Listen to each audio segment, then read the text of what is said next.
யார் கர்த்தருக்கு பிரியமில்லாமல் வாழுகிறார்களோ அவருடைய இருதயம் தேவனற்ற இருதயமாக காணப்படுவதை, அல்லது செப்பனிடாத பலிபிடத்தை போன்ற ஒரு இருதயமாய் காணப்படுவதை நாம் பரிசுத்த வேதாமத்தின் மூலமாக தெளிவாக அறிந்து கொள்ள முடியும். எரேமியா 12:3 நாம் வாசிக்கின்ற பொழுது, என் இருதயம் உமக்கு முன்பதாக எப்படிப்பட்டதென்று சோதித்து அறிகிறீர்.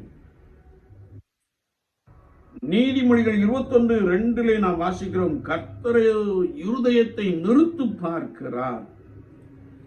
எனவே ஆண்டவர் நம்மிடத்தில் எதிர்பார்க்கிற இருதயம் என்னவென்றால், ரட்சிப்பினால் களிகூர்ந்து கொண்டிருக்கிற இருதயம் உடையவர்களாக நாம் காணப்படுகிறோமா?